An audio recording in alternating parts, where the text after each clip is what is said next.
राज ठाकरेंची उद्धव ठाकरेंना पुन्हा टाळी, एकत्र येणं राहणं कठीण नाही. राज ठाकरेंचं मोठं विधान.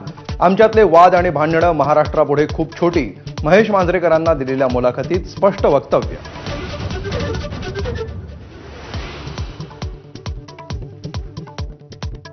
राज ठाकरेंच्या टाळीला उद्धव ठाकरेंची प्रतिटाळी. महाराष्ट्राच्या हितासाठी किरकोळ भांडणं बाजूला ठेवायला तयार. उद्धव ठाकरेंची भूमिका. भाजप शिंदेंच्या पंक्तीला न बसण्याची ठेवली अट.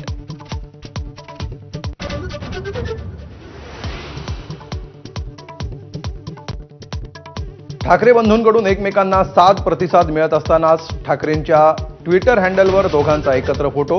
हस्तांदोलनाचा फोटो पोस्ट केल्यामुळे चर्चा जोरात.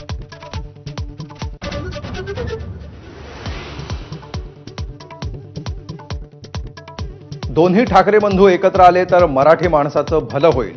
मात्र गैरसमजामुळे युती होत नाहीये. राज आणि उद्धव ठाकरेंचे मामा चंदू मामांची प्रतिक्रिया.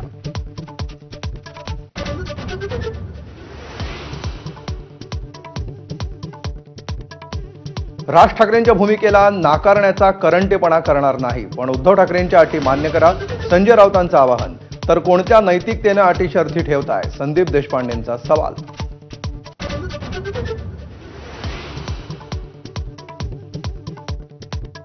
युतीबाबत राज ठाकरेंचा वैयक्तिक निर्णय. शिंदेंच्या शिवसेना नेत्यांची प्रतिक्रिया. तर दोघंही भाऊ निर्णय घेण्यास सक्षम. अंबादास दानवेंचं वक्तव्य. भाऊ भाऊ एकत्र आल्यास स्वागत. आभाडांचा टोला.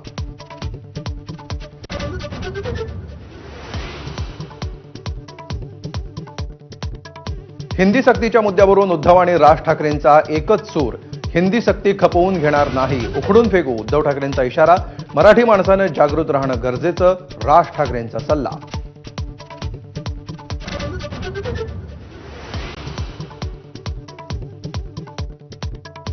हिंदीच्या सक्तीला विरोध करणारे इंग्रजीच्या सक्तीविरोधात का बोलत नाहीत? मुख्यमंत्री देवेंद्र फडणवीसांचा सवाल.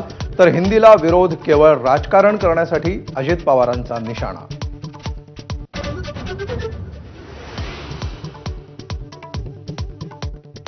पुण्यातील तनिषा भिसे मृत्यू प्रकरणी दीनानाथ रुग्णालयाचे डॉक्टर सुश्रुत घैसास यांच्यावर गुन्हा दाखल.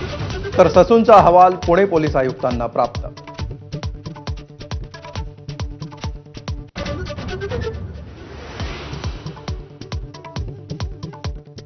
अखेर यवतमाळमधील कोठाडी गावात पोहोचलं पाणी. माझानं बातमी दाखवल्यानंतर प्रशासनाला खडबडून जाग.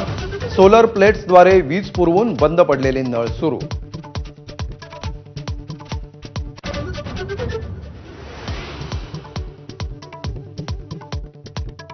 सोलापुरातील प्रसिद्ध न्यूरोसर्जन डॉक्टर शिरीष वळसंकरांची स्वतःवर गोळी झाडून आत्महत्या.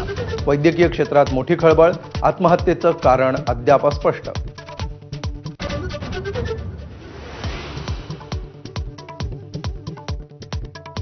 एसटी महामंडळानं कर्मचाऱ्यांच्या पगारातला 1240 कोटींचा पीएफ भरलाच नाही. पीएफ न भरल्यामुळे कर्मचाऱ्यांना व्याजापोटी मिळणारे 100 कोटी बुडाले. एसटी कर्मचारी काँग्रेसचे सरचिटणीस श्रीरंग बर्गेंचा दावा.